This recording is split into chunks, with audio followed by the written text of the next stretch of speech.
November 23rd, 1942. Inside a bullet-riddled observation post near El Alamein, Lance Corporal Thomas Harding pressed his field glasses against cracked concrete and watched something that made his breath catch. A German reconnaissance vehicle speeding away from British lines. Not unusual. What was unusual was the leather case bouncing loose from the passenger door, spilling contents across the sand before the driver even noticed. Tommy's hand moved toward his rifle, then stopped.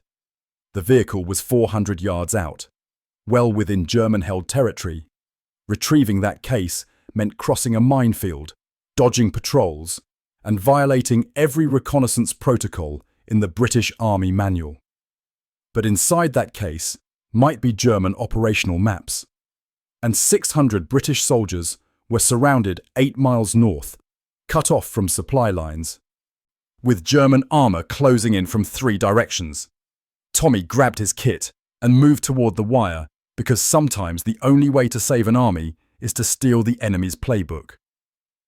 This is the story of how one scout changed the North Africa campaign by breaking every rule, and why British command tried to erase what happened next. Before we go further, if you love untold stories of forbidden battlefield genius, hit that subscribe button. You won't find these stories anywhere else. Tommy Harding wasn't supposed to be watching enemy movements alone. The British 8th Army had strict protocols about reconnaissance operations. Scouts worked in pairs minimum. They maintained visual contact with friendly positions. They reported enemy activity through proper channels. What they did not do was conduct solo surveillance missions without authorization from intelligence officers. The reasons were practical. First, lone observers had no backup if compromised. Second, single-source intelligence was unreliable and easily misinterpreted. Third, and most critically, it encouraged scouts to take unauthorized risks that could compromise entire operations. But Tommy had never been comfortable with protocols that didn't account for reality. He'd grown up in Dover, the son of a Channel ferry captain who taught him to read weather patterns and ocean currents before he could read books. His father spoke about navigation the way other men spoke about religion. You didn't just follow charts blindly, you watched, you learned the water's moods. You understood that the safest path wasn't always the marked one. Tommy learned observation at his father's side, absorbing not just techniques, but instincts, the way a current shift meant weather change hours before clouds appeared. How to spot hazards by reading surface patterns. By the time he was 14, Tommy could navigate Dover Strait in fog thick enough to blind radar. The Army tested his observational skills during basic training. They marked him exceptional and assigned him to reconnaissance. But instead of sending him to a proper intelligence unit with analysts and equipment, some administrative mix-up landed him with the 7th Armored Division as a forward scout. He carried binoculars. He mapped terrain. He spent most of his time hot, thirsty, and watching emptiness until El Alamein. When Montgomery launched his offensive on October 23rd, the British advance shattered German defensive lines. Entire positions collapsed. Communication networks fractured. In the chaos, Tommy found himself in an abandoned observation post with functioning field glasses, a detailed map, and nothing but time. So he started watching. At first, it was just survival instinct. He'd mark German vehicle movements, artillery positions, patrol patterns. Nothing actionable, nothing he could do anything about. Just information, defensive knowledge to keep himself alive while waiting for his unit to regroup. But Tommy had a gift. Not for observation, though that helped. He had a gift for patterns. Before the war, he'd worked for Dover Harbour Board as a shipping coordinator. When vessel traffic snarled, Tommy would study movement patterns, not individual ships. Ferries had rhythms. Cargo vessels had predictable behaviours. He could see bottlenecks forming before they became catastrophic. Now, sitting in a desert observation post, with German forces retreating through his binoculars, Tommy began to see patterns again. There was a supply column that always moved at dawn, a reconnaissance unit that checked the same coordinates before any major movement, a signals vehicle that appeared 30 minutes before artillery repositioning. Tommy started taking notes. He sketched crude maps based on vehicle types he observed. He logged timing, routes, frequencies. Within 5 days, he could predict German movements by the patterns alone. He knew which units were low on fuel. He knew their commanders were cautious, methodical, and terrified of exposing flanks. On the 6th day, November 23rd, Tommy saw something that made him sit up straight. The German reconnaissance vehicle, the one with the cautious driver who always scouted routes twice, had just dropped something. Tommy's pencil flew across his notepad as he tracked the vehicle's path. The leather case lay in open sand, approximately 400 yards into no man's land. But the vehicle wasn't turning back. The Germans hadn't noticed the loss yet. Tommy's hands shook as he studied the case through his field glasses. Military-grade leather, German command insignia, visible even at distance. That wasn't a soldier's pack. That was an officer's document case. Inside would be maps, orders, operational plans, information that could save lives, potentially hundreds of lives. Tommy needed to report this. He reached for his radio to call headquarters, then stopped. His orders were explicit. Maintain position, observe and report through proper channels. Do not engage in unauthorized retrieval operations under any circumstances. But proper channels took time. Verification, approval chains, operational planning. By the time his report crawled up to someone who could authorize a retrieval team, German patrols would have found the case, or worse, realized it was missing and changed their plans. Tommy stared at the leather case sitting in the sand 400 yards away. 8 miles north, 600 British soldiers were surrounded at Sidi Rezeg, cut off from supplies, with German forces pressing from multiple directions.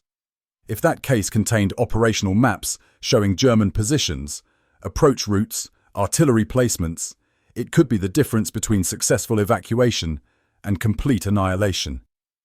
Tommy made a decision that would change everything. He grabbed his rifle and started checking his equipment, because sometimes the only way to save soldiers is to become one of the things they fear most. Alone, exposed, and breaking every rule that keeps you safe. Tommy had been watching German movements for nearly a week, and in that time, certain patterns had become clearer to him than his own reflection. He knew the reconnaissance patrols swept the perimeter every 4 hours. He knew the timing shifted by approximately 15 minutes each cycle as crews rotated and vehicles refueled.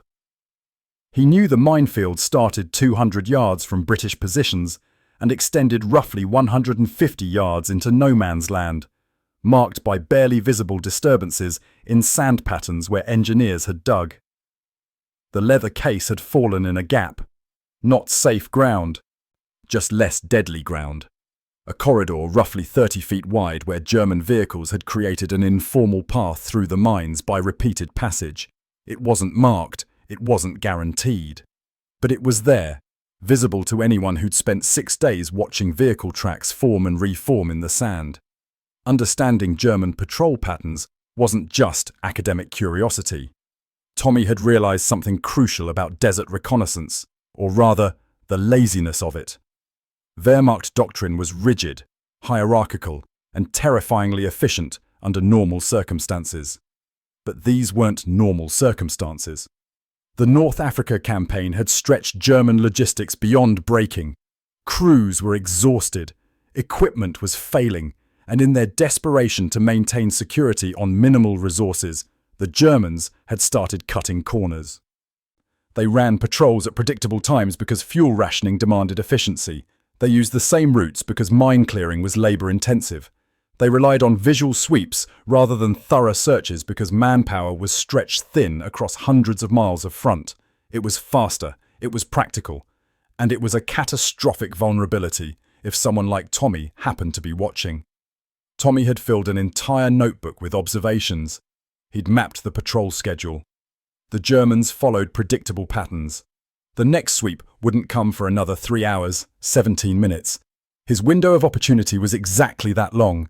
Get out, retrieve the case, get back before the next patrol cycle began. But there was something else Tommy had noticed, something subtle that made this retrieval possible rather than suicidal. When German patrols found suspicious activity, they called artillery first and investigated later. Every time. He'd watched it happen twice. A suspected British position would receive mortar fire within minutes of detection, then infantry would move in to confirm. That meant if Tommy was spotted, he'd have approximately 2 minutes between detection and the first shells. 2 minutes to get back across 400 yards of mine-scattered desert. Possible, but only if he wasn't carrying anything.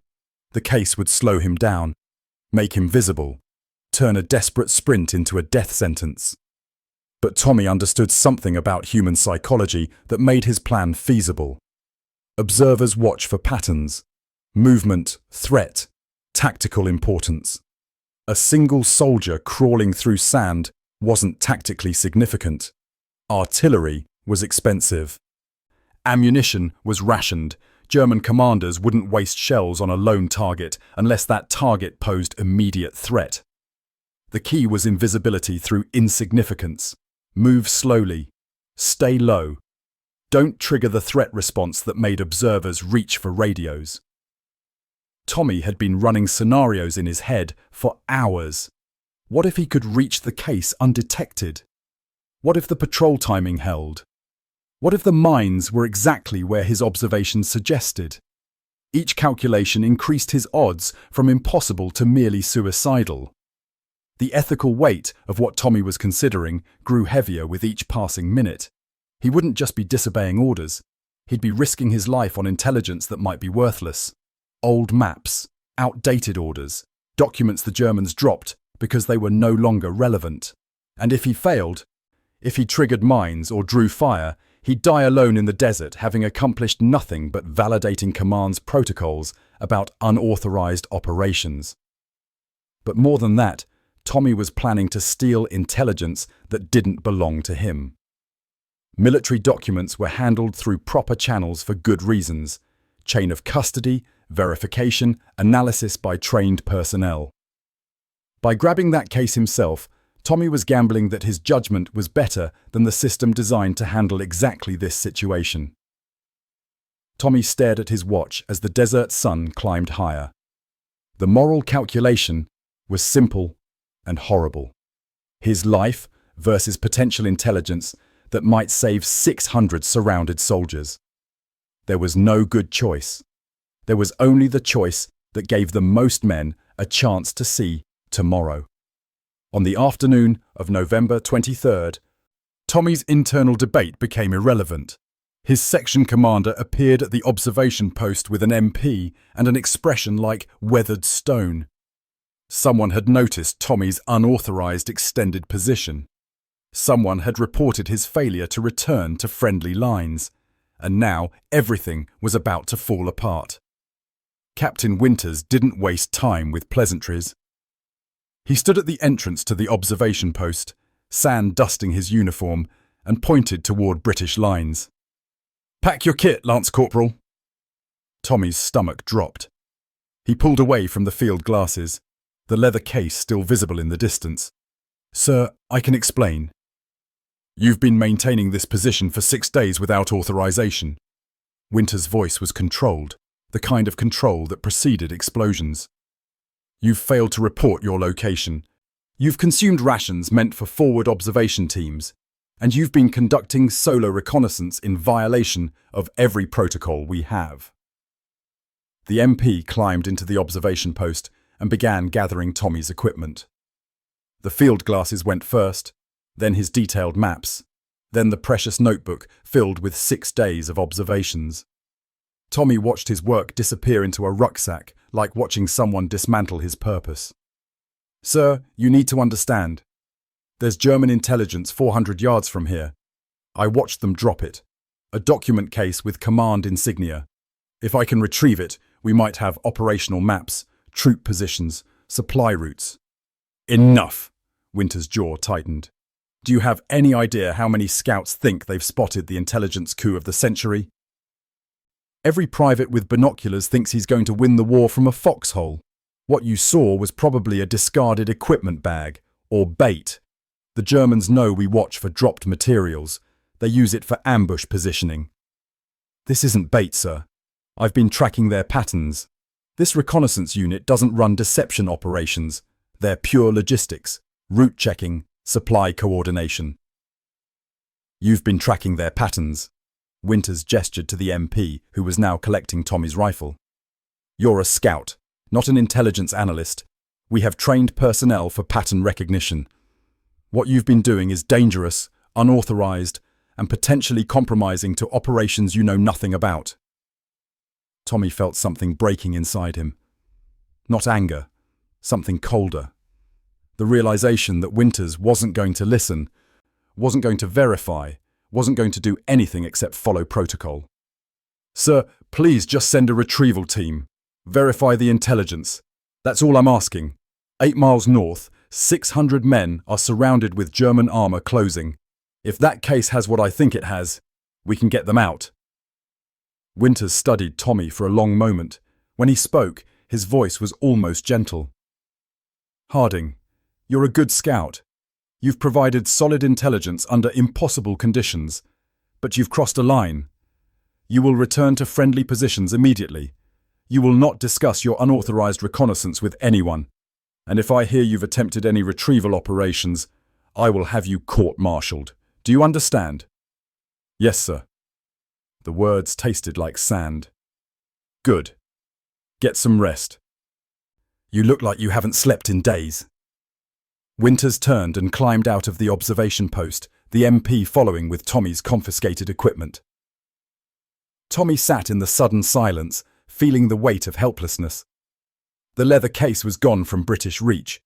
His notes were gone. His ability to help the surrounded garrison at Sidi Rezeg was gone. And somewhere in the desert, 600 British soldiers were running out of time. He tried to tell himself Winters would follow up, that intelligence would check the location, that the system would work the way it was supposed to work. But Tommy had been in the army long enough to know better. Winters would file a report. The report would be added to a stack of other reports. Intelligence would prioritize threats based on source reliability, and an unauthorized scout's claim would rank somewhere below credible. The afternoon heat pressed down like a physical weight. Tommy pulled his canteen closer and tried to think. There had to be a way. Some proper channel he hadn't considered. Some officer who would listen. Then he heard it. Voices. British voices, drifting from a supply trench 40 yards away. 2 officers passing on their way back from forward positions. Tommy couldn't see them through the observation post's limited view, but sound carried in the desert silence. Command pulled every available unit for the Sidi Rezeg evacuation, leaving this sector practically empty. Calculated risk.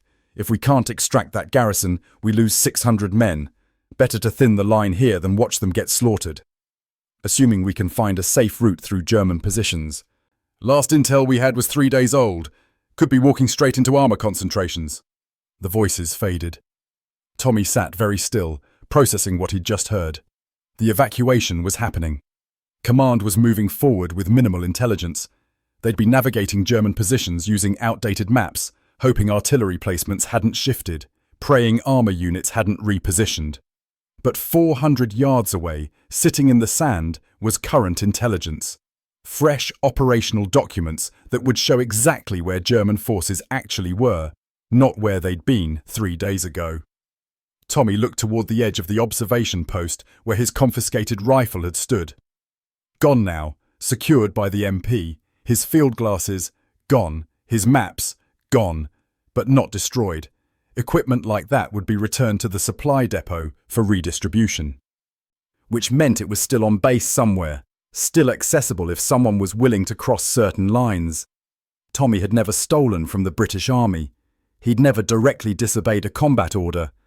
He was the son of a ferry captain who'd taught him to follow charts, respect authority, keep your head down, and do your job. But sitting in that observation post, knowing what he knew, Tommy realized that all his life he'd been preparing for this moment. The moment when following rules meant watching men die. He waited until 17:30 hours, until the guard rotations changed, until exhaustion and heat dulled the attention of men who'd been fighting for weeks. Then Tommy climbed out of the observation post and disappeared into the supply trenches. The quartermaster's tent was organised chaos. Crates of ammunition, medical supplies, replacement equipment, all tagged and catalogued according to British Army efficiency standards. Tommy moved through shadows, his breathing shallow, every sense alert for sentries. He'd spent 3 months on this base. He knew which paths the guards walked. He knew which tents held confiscated equipment awaiting redistribution. His rifle and field glasses would be in the reclamation area, tagged for reassignment, waiting for some other scout to need them. The tent was guarded, but not heavily. Who would steal their own equipment in the middle of a war? Tommy crouched behind a supply crate and watched the sentry. Young corporal, maybe 22, leaning against a tent pole. Every few minutes, he'd shift position, check the perimeter, maintain circulation in the crushing heat. Tommy waited for the shift, then moved. He slipped under the tent flap and found himself in catalogued order. Rifles stacked by serial number, binoculars sorted by condition, and in the corner, his field glasses sitting in a crate marked for equipment review. He grabbed them and was out in 12 seconds. Back in the observation post, Tommy's hands shook as he checked the equipment. Still functional. The British built gear to last. He cleaned the lenses carefully, checking for damage. None. The leather case remained visible in the distance, sitting exactly where the German vehicle had dropped it hours ago. Tommy pulled out his watch and began calculating. The next German patrol would pass in 2 hours, 43 minutes. That gave him a window. Not large, barely sufficient, but a window. He could cross the minefield using the corridor he'd observed, reach the case, and return before the patrol cycle brought Germans back through the sector. The technical challenge was timing. Tommy needed to know the exact safe path through the mines. That information was in his confiscated notebook, but he'd memorized the key details days ago. The corridor started 70 yards east of his current position. It ran roughly straight for 180 yards, then angled northwest for the final approach. Width varied from 20 to 40 feet based on vehicle track patterns. The harder question was speed. Too fast and he'd make noise, draw attention, possibly miss the safe corridor and step on a mine. Too slow and the patrol window would close, trapping him in no man's land when German vehicles swept through. Based on observation and calculation, Tommy needed approximately 40 minutes. 20 minutes out. 5 minutes to secure the case and verify contents. 15 minutes back moving faster with something worth protecting. 40 minutes to save 600 lives or guarantee his own death. Tommy checked his watch. 1847 hours. The patrol window opened at 1930.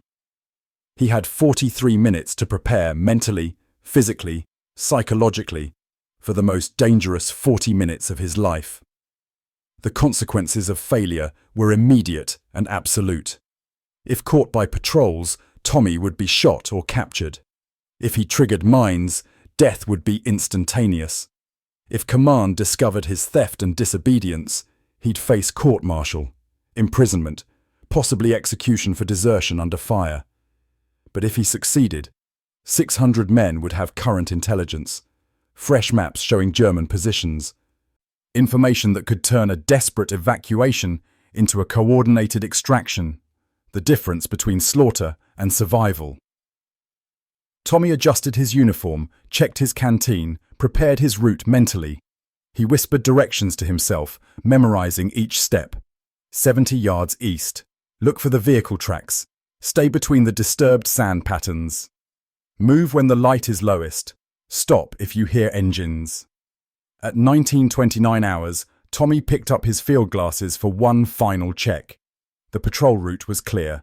The leather case remained untouched. The corridor through the minefield was visible in the angled afternoon light, marked by subtle shadows where sand had been disturbed and settled differently. Tommy slung the field glasses across his back and began moving. His heart hammered against his ribs. The fear hadn't burned away. It pressed against his chest like the desert heat. But beneath the fear was something harder. Cold determination built from 6 days of watching, years of pattern recognition, and the absolute certainty that he was the only person in position to do this. He reached the wire marking British-held territory and paused. Beyond this point, he was in no man's land, no backup, no support, just open desert, hidden mines, and German guns. Tommy closed his eyes, opened them, and crossed. The first 50 yards were the hardest. Tommy moved in a low crawl, distributing his weight, feeling for resistance in the sand before committing to each movement. The mine corridor was visible from the observation post, but at ground level, distinguishing vehicle tracks from undisturbed sand required absolute focus. He counted movements. Left hand forward, right knee up, distribute weight, test the ground, move. The sun hammered down despite the late hour. Sweat ran into his eyes. His uniform clung to his skin. Every few yards, Tommy would stop, listen, scan for movement. Nothing. The desert was empty in all directions. The German patrol was elsewhere in their cycle. British positions were behind him, invisible behind the observation post's protective concrete. Tommy was alone. At 120 yards, he reached the angle point. The corridor shifted northwest here, following the path German vehicles had carved through repeated passage. Tommy paused, checked his watch. 12 minutes elapsed. He was ahead of schedule. Good. The extra time was buffer against mistakes. He adjusted his angle and continued. The leather case was visible now, without field glasses. 50 yards ahead. Dark brown leather against pale sand. Military-grade construction. German command insignia clearly visible. Tommy's breathing steadied as he closed distance. 40 yards, 30, 20. The case was larger than he'd estimated from the observation post. Approximately 18 inches long, 12 inches wide. Heavy leather with brass fittings. Definitely officer grade. At 10 yards, Tommy stopped completely. He scanned 360 degrees. No movement, no sound except wind across sand and his own heartbeat. The leather case sat exactly where it had fallen, undisturbed, waiting. Tommy crawled the final distance and reached out. His fingers touched leather, still warm from the sun. He pulled the case toward him carefully, checking for wires, booby traps, anything that suggested this was too easy. Nothing. Just a leather case dropped by a careless reconnaissance officer who hadn't secured his cargo. Tommy opened the clasp. Inside were folded maps, typed orders, reconnaissance photographs, fuel consumption logs. His hands shook as he examined the contents by fading daylight. These were operational documents. Current, detailed, exactly the intelligence British command needed for the Sidi Rezegh evacuation. One map showed German armour positions updated to yesterday. Another detailed artillery placements with range calculations. A third marked supply routes and fuel depot locations. Tommy's breath caught as he realised what he was holding. This wasn't just intelligence. This was a complete picture of German defensive deployment across the entire sector. He closed the case and checked his watch. 18 minutes since leaving British lines. Well within his 40-minute window. Now came the dangerous part, getting back. Tommy began crawling faster now. The case made movement harder. It caught on his uniform, unbalanced his weight distribution. But he couldn't leave it. 600 lives depended on the maps inside. At 200 yards from safety, Tommy heard engines. He froze. The sound came from the south. German vehicles. Probably the patrol returning early from their cycle. Tommy pressed himself flat against the sand, the leather case beneath his chest. The engines grew louder. 2 vehicles, maybe 3, moving at speed toward the corridor. Tommy had 2 choices.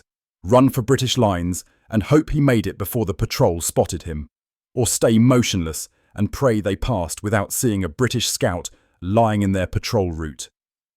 He stayed motionless. The vehicles appeared over a slight rise. 2 Kubelwagens, German reconnaissance cars, moving fast.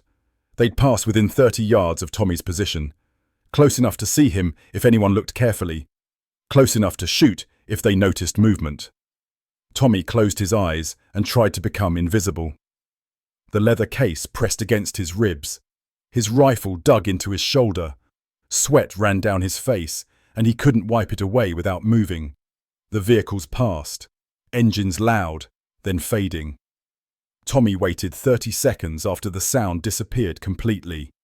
Then he started moving again, faster now. The patrol had seen nothing, but they'd return. The corridor was compromised. His window was closing. He covered the final 150 yards in 8 minutes. His hands were bleeding when he reached British wire. His uniform was shredded. But the leather case was intact. Tommy collapsed behind the wire and lay gasping for air. He'd done it. Retrieved German operational intelligence from 400 yards into no man's land. Now he just needed to get it to someone who could use it. He checked his watch. 19 hours. The entire operation had taken 50 minutes. 10 minutes over his estimate, but successful. Tommy grabbed the case and started moving toward command headquarters, because getting the intelligence was only half the battle. Convincing anyone to use it would be the real test. At 21:07 hours, on November 23, 1942, Tommy walked into British 8th Army headquarters carrying a German leather case and a story no one would believe. The duty officer looked up from paperwork with an expression somewhere between annoyed and incredulous. "Lance Corporal Harding!" Major Phillips's voice was tired. "You're supposed to be confined to quarters pending disciplinary review." "Yes, sir." Tommy set the leather case on the desk. "But I have German operational intelligence, retrieved from no man's land. Current maps showing armor positions, artillery placements, supply routes for the entire sector." Phillips stared at the case like it might explode. "You did what?" "Retrieved this from German lines, sir, approximately 1 hour ago. The documents inside are current to November 22nd. They show German defensive deployment in detail." Tommy opened the case and spread the maps across the desk.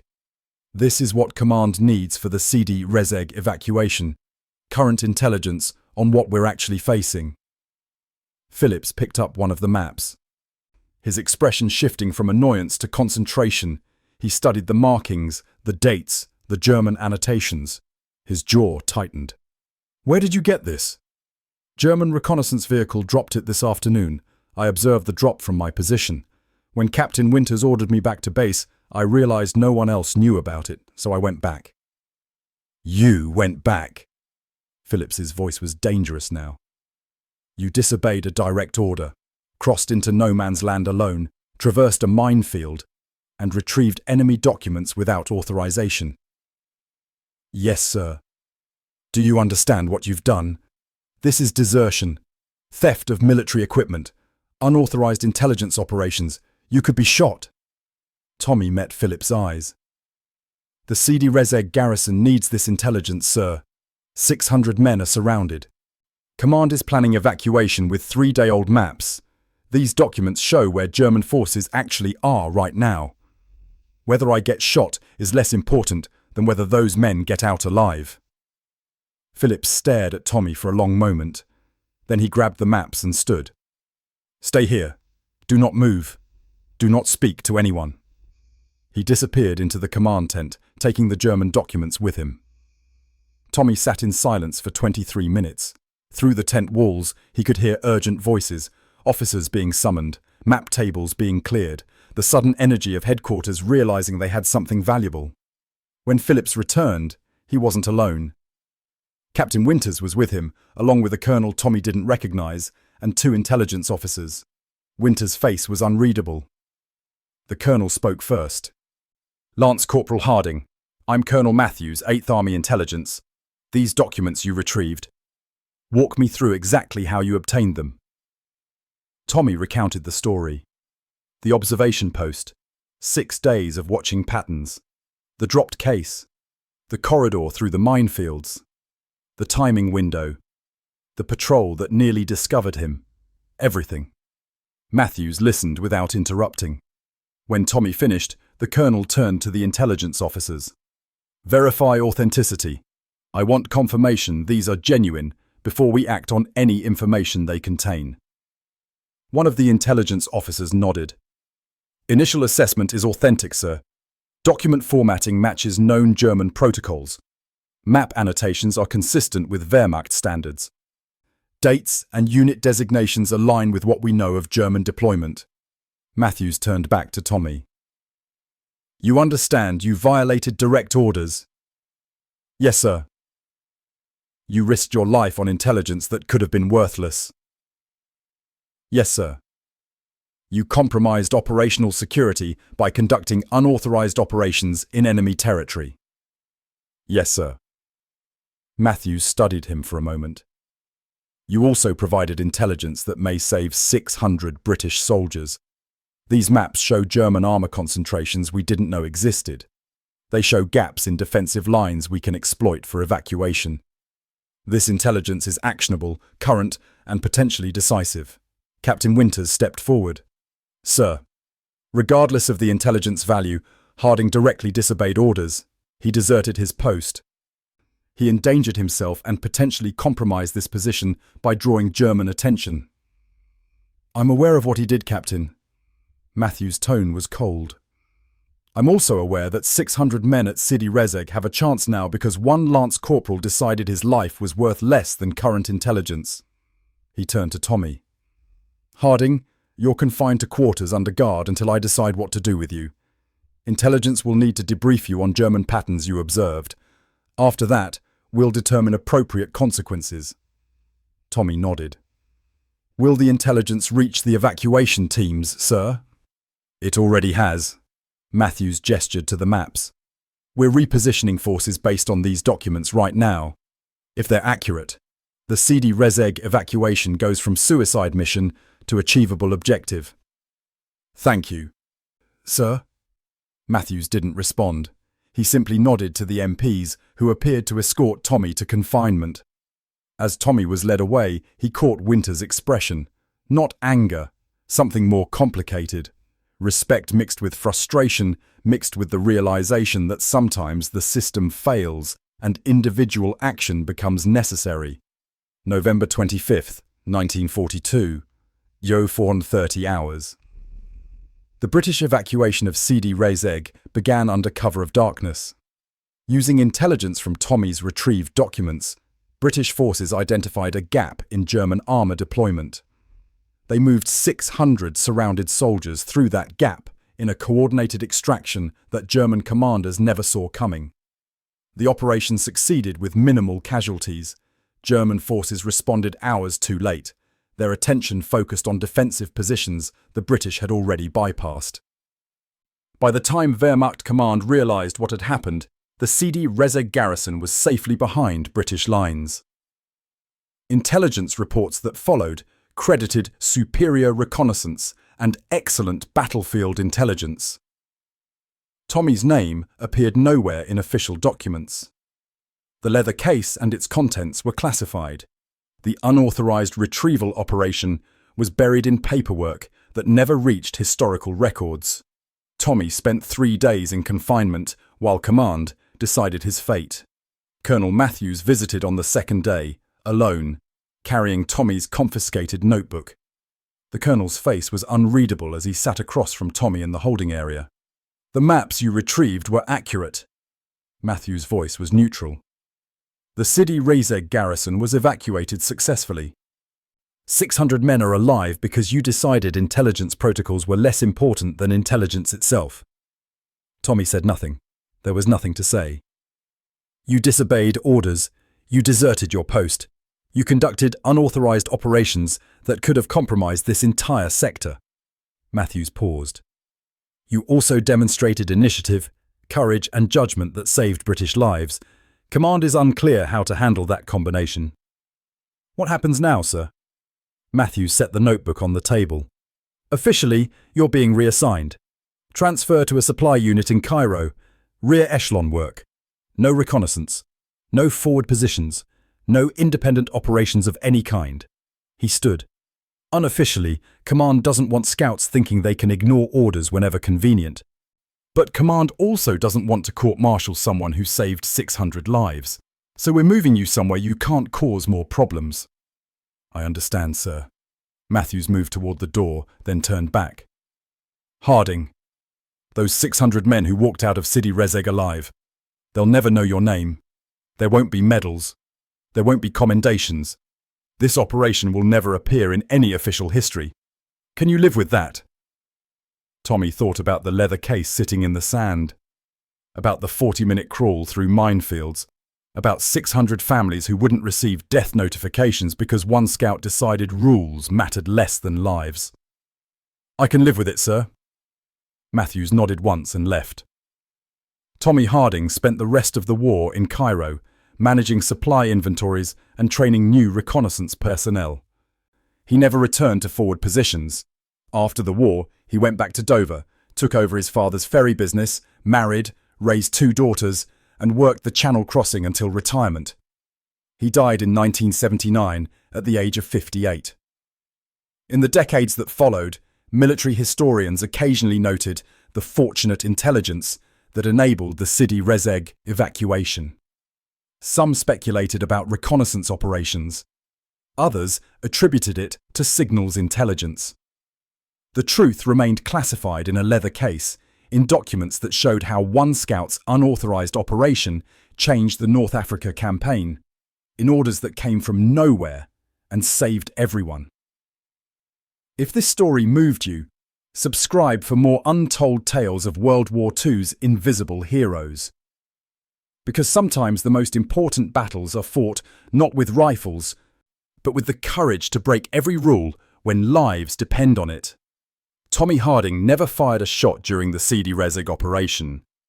But on one November night in the Egyptian desert, he fought the most important battle of his life, armed with nothing but field glasses, pattern recognition, and the willingness to cross into no man's land when no one else would. In the end, war isn't always won by those who follow orders. Sometimes it's won by those who understand when to break them.